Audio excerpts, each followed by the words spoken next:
lo hacemos para nosotros, para Laxa, para la feria, pero realmente lo hacemos para todos ustedes, ¿sí? Al término de esta charla, ustedes se van a dar cuenta que Mariale, que está acá, es una poeta increíble y si son perspicaces se darán cuenta que esa poesía increíble solo viene de una persona que es igualmente increíble. Entonces, aprovechen la que está por acá, es inconfundible, está de blanco, conversen con ella, conózcanla, hagan redes, ¿sí? Ella obviamente tiene su libro, del cual vamos a hablar, y ahora, ¿qué hago yo con esta cuchara? ¿Sí? Un libro que no tiene pierde, o sea, van a la fija, lo están vendiendo aquí en el puesto de la librería La Singla. Y vamos a hablar del libro, María nos va a leer algo del libro, pero sobre todo es eso, aprovechen que está aquí, conversen con ella. Si la convencen, seguro que los hospeda en Cartagena cuando vayan allá a pasear. Entonces, bueno, sin más, un aplauso de nuevo para María, gracias por venir.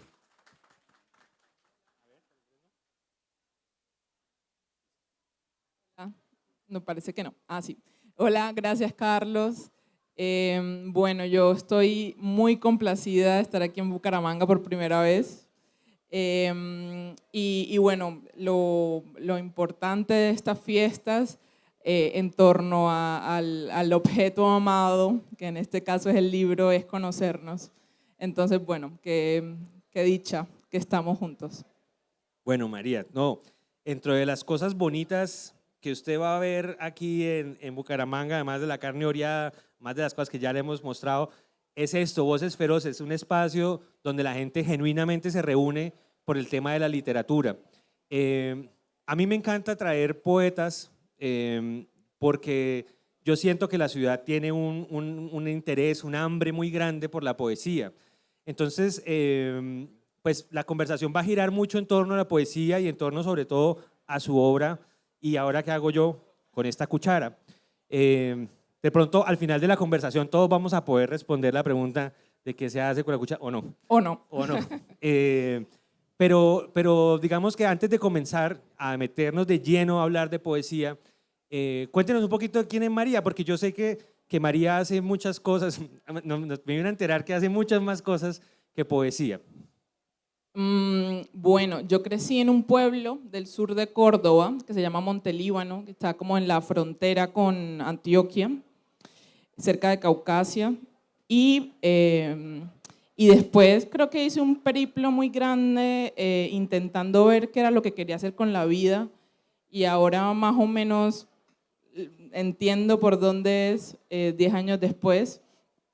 Estuve estudiando Derecho primero, luego Ciencia Política, luego Antropología. Finalmente terminé estudiando Antropología y tengo yo creo como esta pregunta ardiente por quién ser, que es una pregunta, me doy cuenta ahora, que no está ni va a estar cerrada, y es una pregunta, me di cuenta 3 carreras y 4 universidades después, que tampoco se halla en la universidad. Una respuesta que va llegando y que va abriendo más caminos. Entonces, bueno, eso no dice quién soy, pero como para contarles un poco del transcurso ahí de vida, que yo creo que todo es cruzado por la poesía al final también. De acuerdo, no, y es que es verdad, o sea, María, usted la ve aquí leyendo su poemario, premiado además, pero después se la puede encontrar dando un concierto de música, porque tiene un grupo de música, y si se espera un ratico, después la encuentra como directora de cine, porque la tiene guardado, pero ella es multifacética. Pero bueno, hablemos con la María poeta. Vamos entonces a introducirnos un poco en la poesía de su poemario, pero también un poco entonces también de las coordenadas de las cuales nace. A mí una de las cosas que me pareció muy curioso, muy bonito de conocerla, María, fue su historia. ¿Sí? Me sorprendió, no la esperaba. Nosotros en Voces Feroces estamos tratando de marcarnos un poquito, en la medida de lo posible, del centro, ¿no? de la manera como Bogotá acapara todo, la atención del país, y Bogotá es Colombia, y estamos hablando de la periferia. Nos gustó mucho que María viva en Cartagena y haga resistencia cultural desde allá, pero resulta que María tiene unas raíces, una ascendencia que la lleva mucho más lejos, ¿no? ¿Cuáles son esas ascendencias, María? Sí, es que le estuve contando a Carlos que estoy trabajando en un proyecto de cortometraje sobre mi bisabuela que vino de Belén, de lo que hoy es Palestina. Y bueno, es como, estoy trabajando en la idea de viaje y en la idea de viaje acuático, que es doblemente diluido, ¿no? Porque a mí me sorprende mucho esta idea, hablaba con el otro Carlos, ilustrador, de los barcos, y que es una idea muy cercana, la gente viajaba en barco hace muy poco, tanto transatlánticamente como por los ríos, por el Magdalena, que fue por donde entró mi bisabuela, y ya no, o sea, ya parece que esa historia se hubiera diluido, ¿no? Entonces me sorprende y me cuestiona mucho la historia de esta mujer que vino desde tan lejos y nunca más volvió. Y a quedarse, que creo que es una cosa como muy nuclear también de lo que yo soy, en un pueblo muy chiquito de la Mojana Sucreña, ¿no? Porque a veces, con lo que tú decías, uno ve o siente lo cosmopolita como algo citadino, y creo que en los pequeños pueblitos del Magdalena, de La Mojana, de Córdoba, se vivió un ambiente cosmopolita muy tempranamente, ¿no? En mi pueblo también convivía mucha gente llegada de Italia, del Líbano, de Siria. Bueno, mi pueblo se llama Monte Líbano, por eso mismo, porque en el puerto había un libanés que le puso ahí hacia su tienda y se quedó hacia el pueblo. Entonces a mí, como yo soy pueblerina y mi mamá es pueblerina y la mamá de mi mamá es pueblerina y esta abuela mía, venida de lejos, también lo es, creo que eso me interpela como un centro de ser. Y también me encanta como pensar eso cosmopolita que hay en el pueblo, ¿no? Como que a veces se dice provinciano como queriendo decir cerrado o queriendo decir, sí, como no abierto a otras culturas, y creo que no ha sido así la historia de nuestro país. De acuerdo, ¿no? Qué bonito. Bueno, María, y vamos entonces a comenzar a escucharla, a disfrutar de su poesía, pero entonces antes de comenzar, yo quisiera que nos hablara de cómo aparece este libro que ustedes pueden comprar en el puesto de la Singla, que se llama ¿Y ahora qué hago yo con esta cuchara? ¿Cómo aparece este libro? ¿Quién es Alcanfor, la editorial, el sello editorial que aparece allí? Cuéntanos un poquito, María. Yo llevaba tiempo, como años, como recogiendo mis poemitas y mandándolos a concursos. Y digamos que al 20º concurso me gané uno y cada vez los iba recogiendo y los iba armando de otra forma, y eso me permitía de alguna manera avanzar en el libro. Y bueno, cuando me gané este concurso, que es de hecho de aquí de Bucaramanga, yo creo, se llama Tomás Vargas Osorio. Yo dije, no, pues me va a llamar Planeta mañana. Pero no fue así. O sea, realmente lo hemos hablado todos estos días, es difícil la edición independiente en Colombia. Sí, yo me imaginaba ya los de Penguin Random House y los de... ¡Oh, qué miedo! Peleándosela. No es así, digamos, la realidad editorial en Colombia. Y bueno, yo no sabía realmente cómo hacer para que publicaran mi libro, y como que mandé muchos correos, que fue lo que se me ocurrió, a editoriales independientes, y no funcionó. Entonces, un día una amiga que estudiaba diseño me dijo, pues hagámoslo nosotras. Yo, nosotras, o sea, amiga tuya, Seleni. Y bueno, al fin decidimos hacerlo nosotras, y lo hicimos, y bueno, digamos fue el resultado de pruebas y errores, de mirar otros libros y decir, bueno, esta es la página legal, aquí qué va, bueno, toca dejar una página, o sea, literalmente aprender viendo otros libros. Cero. Y así nació y bueno, queremos como publicar más cositas de Cartagena, que se hacen cosas muy buenas. Entonces ahí buscando los caminos entre la creación y la gestión que no siempre son tan fáciles de equilibrar, lo sabes bien, ¿no? Pero realmente es que María es muy, muy humilde porque realmente, o sea, ella parece que hubiera impreso mucho más libros que este porque sabe mucho. El otro día la llevé allá a la imprenta donde estábamos imprimiendo y nos dio cátedra de papeles. Por lo menos se sabe el nombre de los papeles, ¿sí? Uno aquí es más empírico. Bueno, porque Entonces, nos tocó ir ahí puerta por puerta. bueno, hizo la ¿Este tarea cómo que se llama? nosotros apenas estamos haciendo como editoriales independientes. Porque es finalmente eso, ¿no? Aprender haciendo, Total. aprender haciendo. Bueno, María, ya que entonces nos contó que estamos a punto de escuchar un poemario ganador del premio de Tomás Vargas Osorio, publicado pues por su autora, precisamente en esta dinámica a la cual Voces Feroces responde, que es cómo se publica un libro. Vamos a entrar ahora en materia a leer y a escuchar la poesía de María Alejandra, pero les advierto que yo hice una lectura como moderador de esta charla, yo hice una lectura de los poemas. Yo voy a trazar un camino que evidentemente no es el camino único. Yo por eso las invito a que ustedes, si les gusta la poesía, se compren el poemario y descubran ustedes su propia lectura. La lectura que yo tengo, María, se va a trazar en 4 puntos, ¿sí?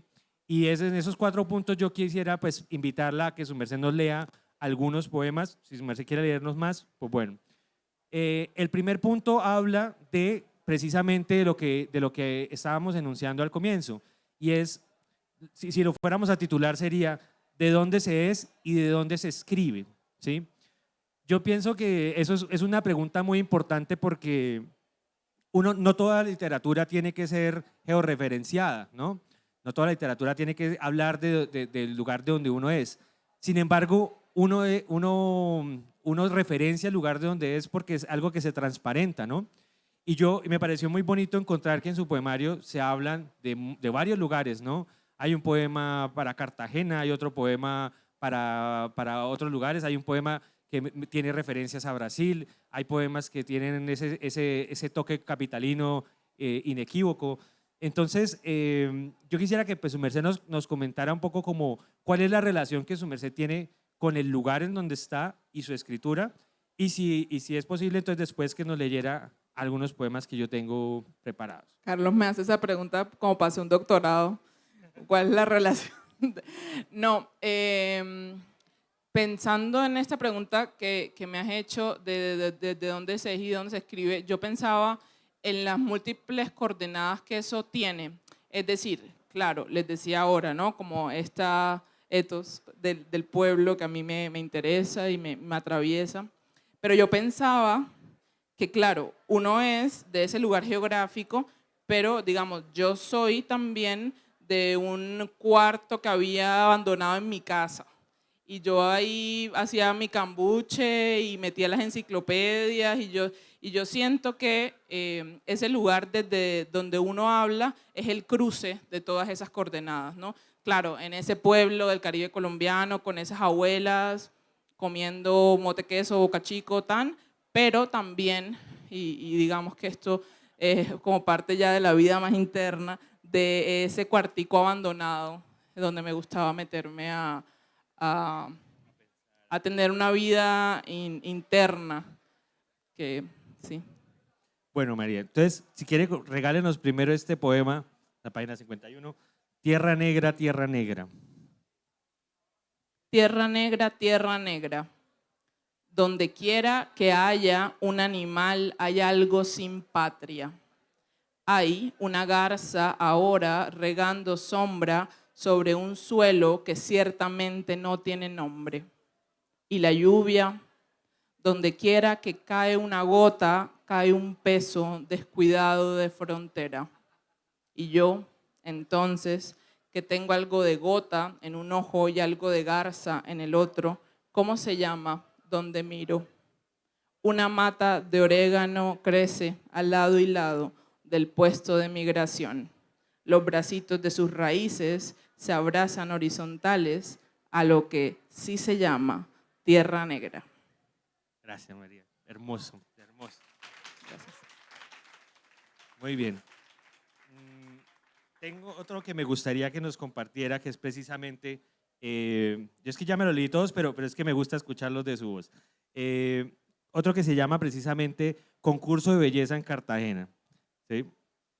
Que este es un poco, este sí se ve que es como una espinita que usted se saca Sí, contra la total. ciudad amurallada. Concurso de belleza en Cartagena. Contra el feo edificio vuela la bella ave. No adelante, no sobre, contra. Adjetivo con sevicia. Feo edificio, bella ave. Flotando con qué suavidad lo lastima para siempre. El duro pico y la panza blanquísima hacen casi sentir misericordia del perdedor rectangular. Muy tarde, la contienda está cerrada. Raimundo, que recoja las antenas, los vidrios azules, los aburridísimos cuadrados y las toneladas de cemento sin escarcha. Sí, rabia me da.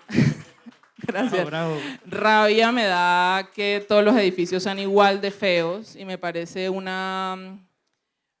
una afrenta contra la historia del arte y de la arquitectura hacer edificios solo que sean eficientes y iguales a los demás y que parezcan Santorini, pero parece como... no, y sí, creo que es un manifiesto ahí a favor de la belleza, yo creo. Muy bonito. No, es que la María conversa muy rico, de verdad. Gástenle una pola ahorita y le siguen preguntando. Gracias. Sí. Porque yo Acepto. ahorita lo que le... Un Es que no, cóctel de biche. no le hago esa pregunta en público porque ya se la hice y porque nos gastamos como 2 horas. Pero a preguntarle, por ejemplo, qué se siente vivir en Cartagena. O sea, cómo es uno que es sensible, que es cultural, vivir en una ciudad tan atravesada por el turismo. Pero no me vaya a responder porque nos echamos toda la charla en eso. 4 doctorados ya. Sí, léame otra, por favor, María. Compártanos otro que se llama A la Guajira no se va de paseo, que me parece que también es un poema muy específico sobre una visita a la Guajira, ¿no? En la página 23. A la Guajira no se va de paseo. Suenan los cuchillos, vuelven a sonar con insistencia. Mientras se afilan, sueltan delicadas frases de estropajo y de repente el silencio. El peor silencio es el silencio de los cuchillos. Después de eso, nada. Murió el animal, su cuerpo ahora se llama carne, pero nuestros dientes siguen llamándose dientes. Otro niño viene llegando con un grillo rosado como ninguno, muerto entre sus deditos que lo mataron. Habría que llorar al grillo escandalosamente, 9 días y 9 noches, invitar a los amigos a hablar de la muerte y a tomar tinto dulce y a comernos el chivito antes de que se enfríe. Gracias, sí. Es terrible. Bueno, María, y hay uno que también me causó mucha curiosidad, porque este es transversal. Este no es de que María es de Cartagena o lo que sea. Este se siente colombiano, ¿no? Un poco como hablábamos en la charla anterior con Belina, cuando decíamos que la violencia es un problema de todos y todos, pues este es muy colombiano, el que le invito a que lea a continuación, que se llama precisamente En mi país. Ya le digo dónde queda.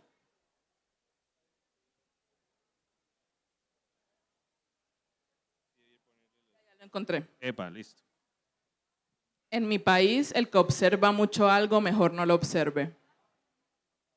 Hoy me quedé viendo el pretil de una señora largamente. La señora se asomó por la ventana. Después de un tiempo comenzó a sospechar. Señora, lo que pasa es que yo escribo poemas y miro mucho. Ahora, por ejemplo, estaba viendo sus flores amarillas, que son como una armadura medieval o como una espiga ardiente o como si el sol fuera un vaso y estuviera roto. Pero antes que terminara mi discurso, la señora llamó a los policías. Ya en la estación, es involuntario, me quedé mirando. Vi que otros sospechaban y me tocó empezar de nuevo. Señores,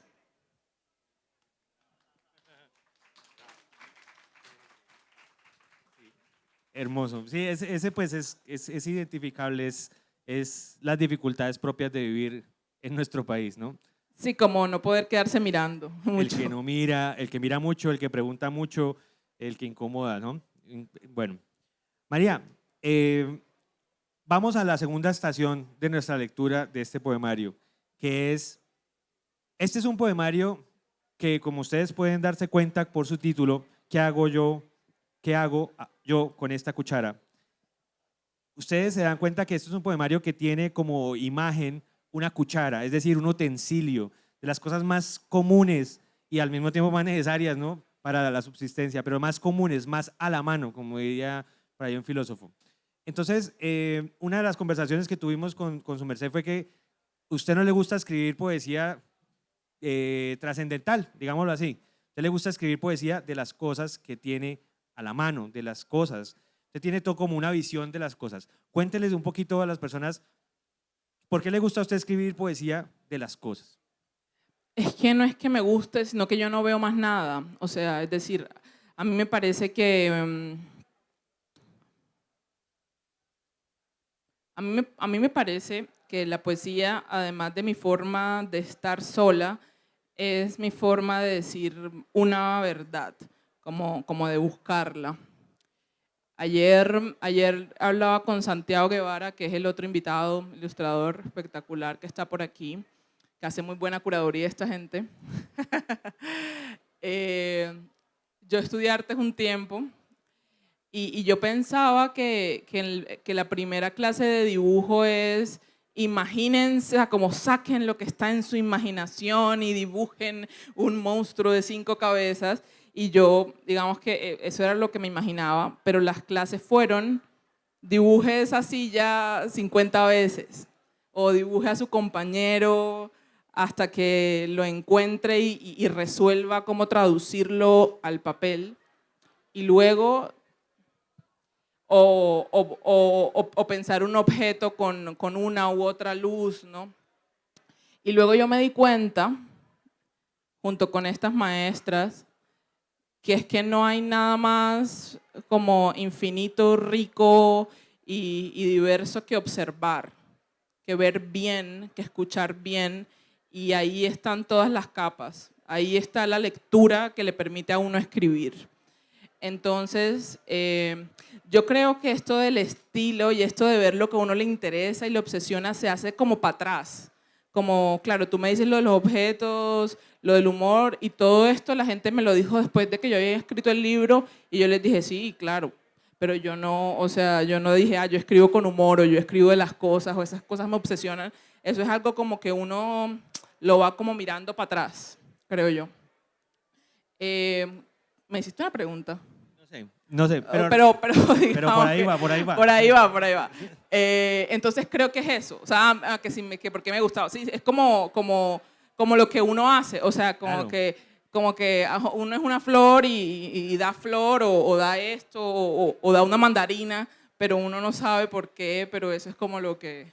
Ajá. No, la respuesta es contundente. ¿Por qué escribe las cosas? Porque no veo más, no veo más. Eso es lo que veo. Entonces, hablar de las cosas, ni más ni menos. Léanos, por favor, María, compártenos, por favor, Asamblea de Vecinos y Rapidez de los Dinosaurios. Dos poemas hermosísimos a ¿Cuál? propósito de las cosas. Asamblea de Vecinos. Ya lo encontré. Están apareciendo rápido, es que a veces... Asamblea de Vecinos. No hay que esconder la matemática sagrada. No hay secreto. La mesa tiene 4 patas. A la vista de todos está su sagrada estabilidad. Que sean 3, lamentable. 5, solo en el arte contemporáneo. Termina en 4, el número de la lotería que no ganamos, y los del 403 los van a sacar del edificio porque fuman mucha marihuana. Si cuidadosamente restamos y dividimos todos esos números, no va a pasar absolutamente nada. Lo sorprendente es la mesa. Ahí está la alquimia, la lotería, los alucinógenos de los del 403. No hay concepto, solo la madera y un acto, las 4 patas de la mesa. Qué bonito.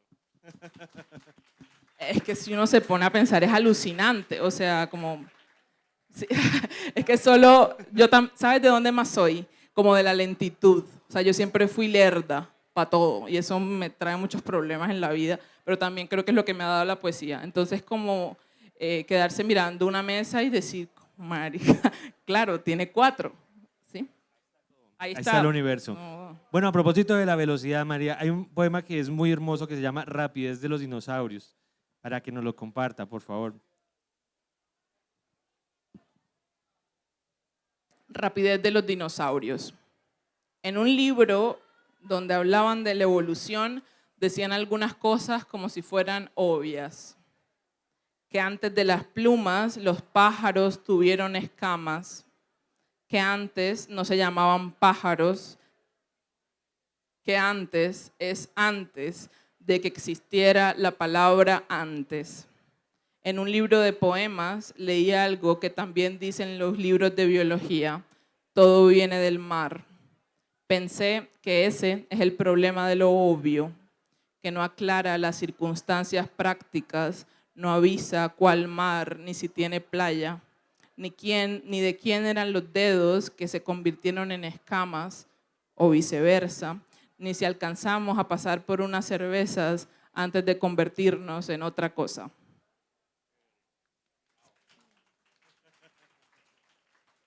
Como que aquí está el problema del tiempo que tú señalas como en varias capas. La primera que es la obvia, ¿no? Como esta idea de los dinosaurios y de venir nosotros de otra cosa, de un pez por ahí, de una entidad unicelular. Y la otra que dice, como pensé que ese es el problema de lo obvio. O sea, como y que ahora hablando contigo, creo que tanto la antropología como la poesía y otras ciencias más, seguramente la filosofía también, abarcan el problema de lo obvio de distintas formas. Hoy yo oía a Rómulo Bustos, un poeta cartagenero muy importante, estelar, decir que a veces uno se le olvida que la poesía es una forma de pensar. O sea, claro que tiene que ver con la sensibilidad, ¿no? Por ahí entra. Bueno, que los sentimientos también estorban para escribir poemas, pero bueno, ese es otro cuento. Pero a veces uno se le olvida que la poesía es una forma de pensar, es una forma de pensamiento. Sí, entonces es una forma de pensamiento que está anidada en el problema de lo obvio, o sea, como de dar un paso atrás de lo obvio, ¿no? Que es que la mesa tiene 4 patas. No, es que exactamente eso es lo que seduce de esta poesía, María, y es que precisamente parecería una reducción, un reduccionismo decir, no, es que María escribe de las cosas, pero esa no es la verdad. O sea, la verdad es que María lo que está es descubriendo que las cosas no son tan obvias como uno pensaría y que la mirada sencilla, la mirada desprevenida de las cosas nos revela unos problemas como el que su merced nos acaba de mostrar, que es la lentitud, por ejemplo, el tiempo de las cosas, ¿sí? Pero hay otros también que me parecen muy bonitos, que son como la perspectiva de las cosas. Hay otro poema que me llamó mucho la atención que se llama, justamente el título me parece que tiene esa ironía, ¿no? Que dice algo de periodismo científico. Porque si nos fijamos, lo que nos va a leer María es en ese poema precisamente esa tensión de cómo se construyen las cosas a partir del consenso y cómo se construyen las cosas a partir de la observación, ¿no? Y qué tan mitológica termina siendo la objetividad. Sí, sí, sobre eso es. Algo de periodismo científico. Existe una polémica sobre cuánto demoran los huevos enteros en cocinarse. Cada quien escoge su número en minutos que oscila generalmente entre el 8 y el 12. Observe usted que son pocas las opciones. Los más parcos se abstienen de polemizar. Dicen, depende del huevo, depende del huevante, depende de la consistencia de la yema. Hay quienes toman un número, 8, digamos, y apuestan con paciencia, sin apasionamientos, sin parpadear. y hay los que prueban todos los huevos de los otros y hacen mala cara, así les encante. Y aunque estén llenos, se comen siempre su propio huevo cocido o sin cocer y sonríen. Bravo, bravo. Yo pienso que lo que tanto le dicen a usted el humor, María, es que es precisamente, hay que tener una mirada muy aguda, agudizada para poder hacer una poesía sobre los huevos cocidos, ¿sí? Y eso ya trae mucha felicidad. Eso trae como una especie de esperanza en la raza humana, porque significa que podemos hacer poesía de lo cotidiano, de lo cercano, y de repente el mundo se nos vuelve poético, ¿no? Eso es algo muy hermoso, y por eso seleccioné el poema que sigue, porque a propósito de este ejercicio de mirar, empieza uno a revelar los gustos, ¿no? Porque este poema era precisamente la objetividad, ¿no? Mi huevo cocido es 8 minutos, mi huevo cocido es 14 minutos y nos damos cuchillos y no nos ponemos de acuerdo. Pero en cambio, en este ejercicio de miremos las cosas buenas a veces también, sintámonos, hagamos de la poesía un canto. Y me llamó mucho la atención, me llamó mucho la atención este poema que sigue, el título lo dice todo, se llama Poema en el que todo está bien, ¿sí? Entonces, ya me encantaría escucharlo de su propia voz, María.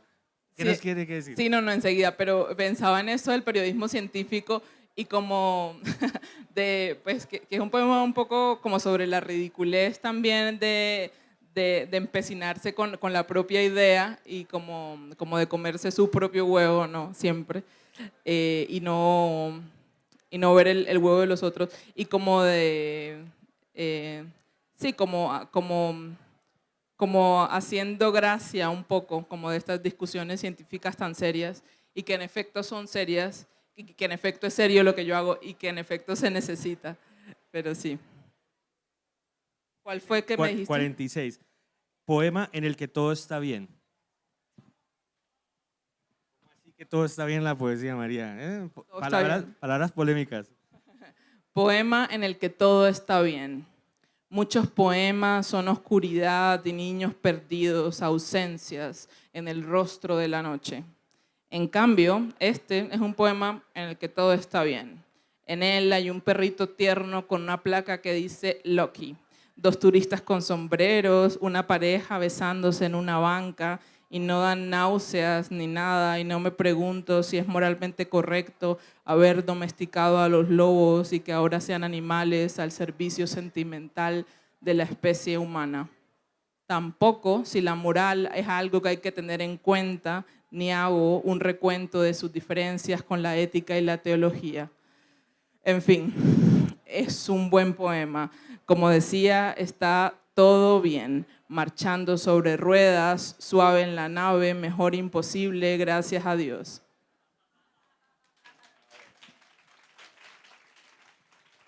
Bueno, María, gracias. Bueno, si ustedes pararon bolas, se habrán fijado que el último verso de ese poema termina con la palabra gracias a Dios. Y después de que compren el libro, ahí en el puesto de la Singla con Gonzalo, y cuando se lo lean, van a darse cuenta que a pesar de que nos haya dicho, de que le gusta hablar de las cosas, usted habla mucho de Dios, María, y lo menciona varias veces, en varias ocasiones, en su poemario. Y es muy emocionante porque no suena como un Dios de la teología, el que estamos acostumbrados, sino suena a un Dios que aparece entre las cosas. Y es un Dios que aparece de una forma muy de la personalidad suya, aparece con una figura también humilde, ¿no? O sea, es un Dios bastante singular. Entonces, vamos a escuchar algunos, me gustaría que por favor escucháramos algunos poemas que hablan sobre eso y tal vez no darme una respuesta muy grande, no le voy a preguntar para el quinto doctorado qué es Dios, sino dejemos de pronto que los poemas los resuelvan, porque usted los resuelve muy bien allí, pero de pronto si me quiere contar algo de por qué esa fijación de mencionarlo tanto. Sí, ¿por qué? No sé, pero, pero efectivamente creo que me importa mucho y creo que tiene que ver con como los ingredientes que están ahí en mi soledad. y creo que está como la relación también con lo divino, que tiene algo de verdad sin ser una sola verdad.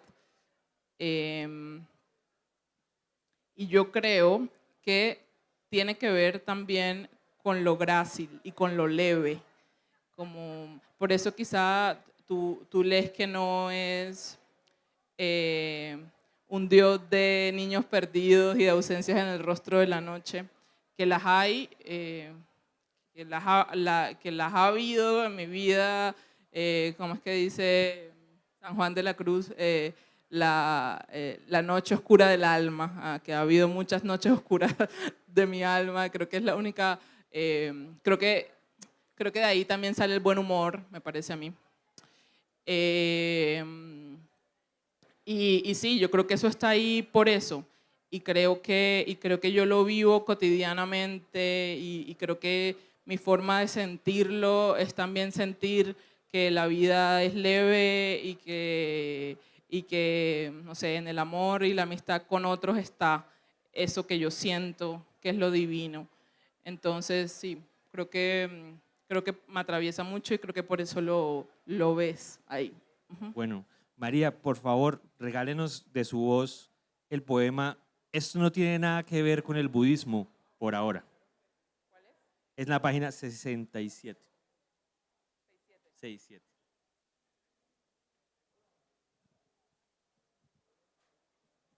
Esto no tiene nada que ver con el budismo por ahora. Haz de ti un hueco, un canal por donde quepa Dios, mejor dicho, un pitillo, de los que no necesita más mi generación. Antes aparecían cosas y la gente celebraba. La rueda, el teléfono, la luz eléctrica, las fajas. Pero ya han aparecido tantas cosas que necesitamos desaparecer unas cuantas. Que haya un lugar para lo vacío, por ejemplo, en ti. Me hablo a mí misma para no desesperarme. Un hueco por donde pasan las cosas sin nombre y siguen sin nombre. Que un silencio no se convierta en ¿qué calor hace, señora? Que un niño no se convierta en balbuceo. El silencio, silencio. El niño, niño. Y tú, un hueco. Y que no sea poco. El ojo ve. Y detrás del ojo no hay nada. Chao, María, gracias. Bueno, sí, o sea, empezamos a darnos cuenta de que el Dios que aparece allí en el poema es un Dios, no pareciera tener chanclas ni barba, es un Dios más como una experiencia de la sutilidad. Chanclas de pronto, de esas Bueno, de, sí, de, esas porque de es costeño, plástico. por supuesto, sí, cómo no.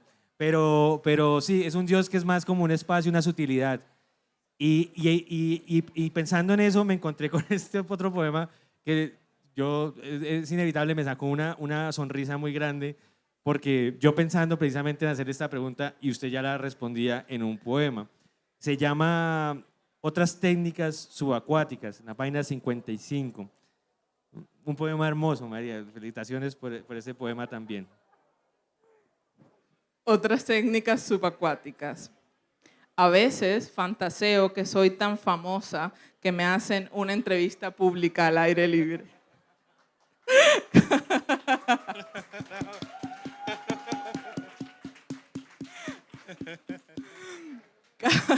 Casi al final el entrevistador me hace una pregunta difícil. ¿Qué opina usted de Dios? Y yo, distraída, respondo, querido, perdona, pero no me gusta hablar de eso en público. Primero, porque tengo poco que decir. Segundo, porque no encuentro cómo decirlo. La gente se emociona de tanto desparpajo. Hay una gran algarabía. De repente comienza a llover, ojalá que no llueva. De repente comienza a llover.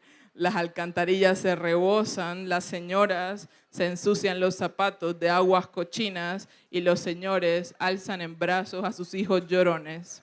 ¿Qué formas que tiene Dios de aplaudir?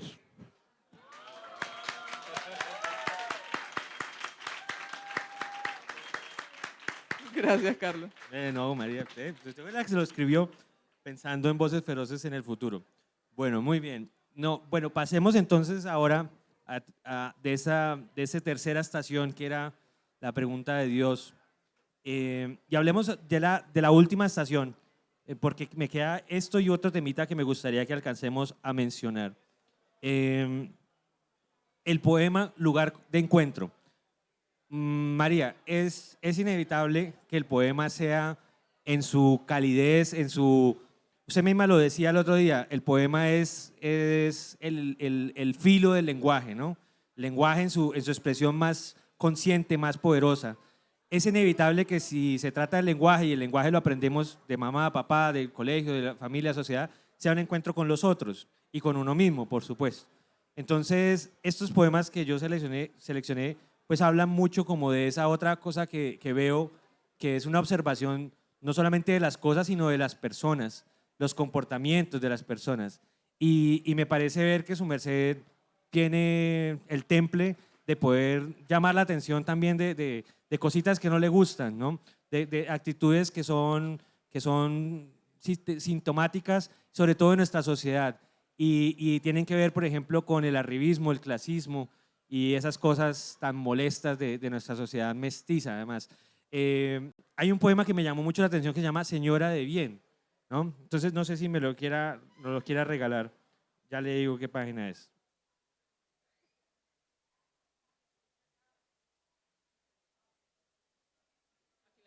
Epa. Sí, pero antes quería hacer un comentario sobre el poema y lo otro, como en el encuentro con eso que no es uno, porque creo que ya hablé como de la soledad y de la intimidad, pero creo que algo muy importante de la poesía es el encuentro con el otro, con los otros. Llevo algunos días estudiando psicoanálisis, que me encanta ser una amateur del psicoanálisis y de todas las cosas que soy amateur. Pero tengo como muy ahora en el centro en estos días esta idea que decía la psicoanalista, y es que el eros, que es lo erótico, pero también las ganas de vivir, como ese fuego que uno tiene de encontrarse en la vida y con la vida, es el otro, ¿no? O sea, es lo que no es uno. Y si uno no encuentra ese lugar fuera de uno, uno se desespera y quiere morirse, ¿no? Entonces creo que la poesía, los lectores, hablar de eso que a uno, que es el objeto del amor de uno y que constituye la médula y el hueso de la soledad, es el fuego también y el eros y lo que posibilita el poema. Entonces, sí, quería decir eso. Quería decir que lo otro, el otro, es como la otra, es constitutivo, así como esencial para poder vivir y para poder como colocarnos ante el otro humano como un sujeto, ¿no? Y no como algo o inalcanzable o que esté debajo de uno. Y quizá esta es la otra parte de la primera pregunta que hacías, que es como de dónde habla uno. Y creo que es, claro, hablábamos, ¿no? Cartagena, Montelíbano y tal, pero creo que también, por ejemplo, es como el lugar literal, o sea, como si uno se pone a escuchar al otro como desde arriba o desde el medio o desde abajo. Y yo creo que la poesía, por lo menos la que yo hago, requiere una escucha que permita mirar de cerca. Y creo que solo se puede mirar de cerca si uno está al mismo nivel de lo que mira, digamos. Sí, el poema del que habla se llama Pensamiento de Señora de Bien. Pensamiento de Señora de Bien. Me siento como en una, como en una discoteca, ¿cómo se llama ese bar de la séptima Altillo? ¿Cómo es? Con esta luz roja y tomando cerveza. Bueno, pensamiento de Señora de Bien. El Dios de mi barrio es bondadoso. Aquí nadie se muere de hambre y rara vez se hacen daño los unos a los otros. En cambio, el Dios de otros barrios es más vulgar. Allá se golpean, se matan y se besan como tragándose. No me tomen por ingenua, sé que tengo suerte. Por eso es que creo en el Dios de mi barrio. Pero, y esto es lo que me inquieta, ellos parecen querer a su Dios más y mejor. Hablan de él a toda hora y andan con su imagen en los cuellos sucios y en los carros destartalados. Debe ser, me respondo, que algo esconden. Queda tan lejos del Dios, el Dios de esos barrios echados a menos que desde acá no se alcanza a ver bien. Nunca lo sabremos porque desde allá tampoco se ve el bondadoso Dios de mi barrio.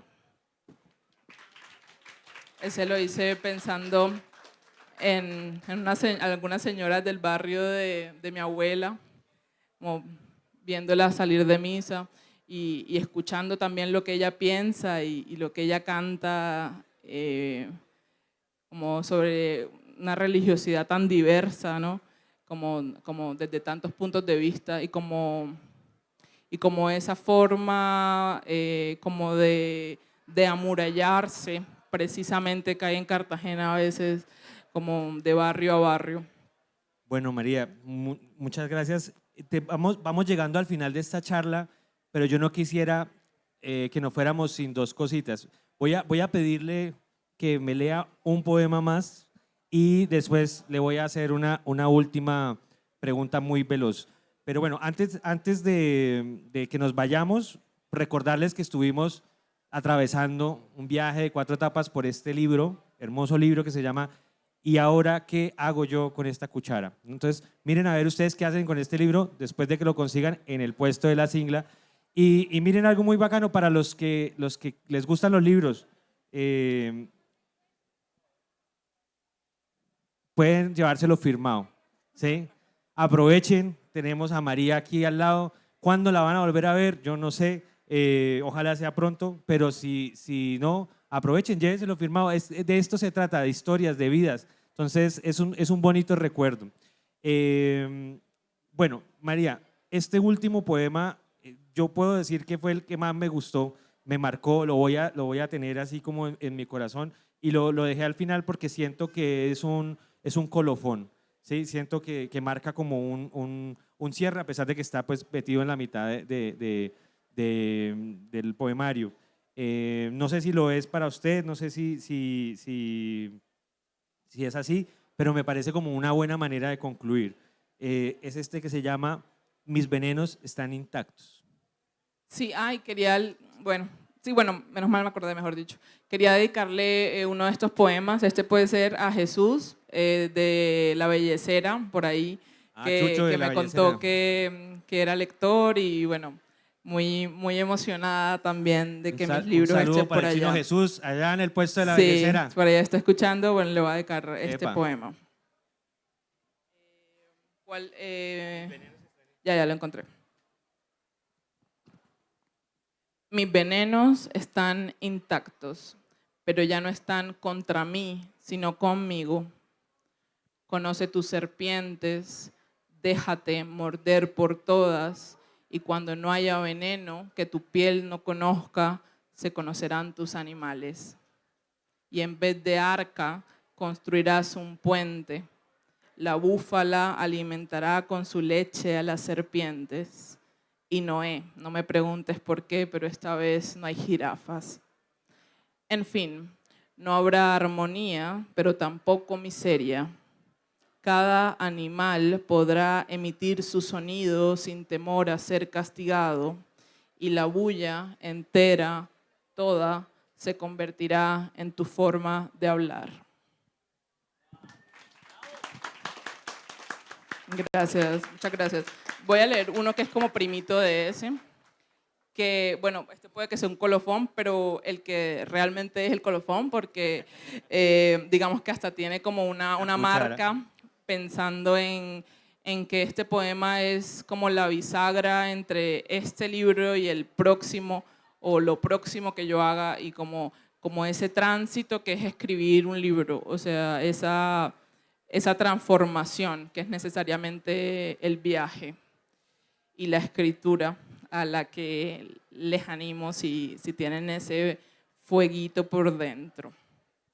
Este se llama El árbol le tatúa a la vaca su sombra. El árbol le tatúa a la vaca su sombra a fuerza de estar el árbol siempre arriba y la vaca acostada debajo y horizontal. 6 años tiene la vaca, 6 años de almendro, pasto y de esa misma sombra que mueve el viento y el tiempo, que lo mismo son. Cuanto crece el almendro lo siente la vaca. Los fragmentos de su piel que enfrentan al sol cambian a medida que el almendro crece. Y esto pasa porque existe el almendro y porque existe el sol y porque existen juntos. Y podrían ser el uno sin el otro, pero de suerte que existe ese potrero y alguien sembró un almendro, tal vez un pájaro, y crece con la vaca y la vaca va a su encuentro y se hace sombra y sol todos los mediodías. Muchas gracias por venir. Muchas gracias a todos los que hacen posible esta feria tan maravillosa en la que me he sentido tan bien. Gracias, Muchas Carlos. gracias a usted por venir. De todas formas, es un desplazamiento. Bueno, aquí van a haber muchas personas que la van a querer conocer. Una cosita, una última cosa, María. En los 2 minutos que nos quedan, medio minuto que nos queda, cuéntenos, es que hubo una conexión que me parece a mí genial. Tenemos en uno de los stands una editorial local muy de acá, de Bucaramanga, que se llama Corazón de Mango.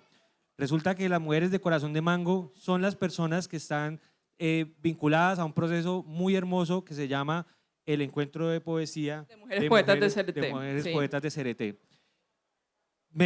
Conversando descubrí que usted es fanática de ese encuentro de poesía. Fanática. Entonces, cuénteles a las personas, terminemos de hacer esa conexión. ¿Qué es ese encuentro y cómo podemos participar? ¿Qué tenemos que hacer? O sea, no de participar, solamente de participar, sino dónde queda, cuándo vamos, cómo es. Sí, es todos los noviembres en CRT de Córdoba, que queda muy cerca de Montería. Por aquí grandes amigas, Natalia, que está por ahí, bueno, Beatriz, por supuesto, que es central en el encuentro.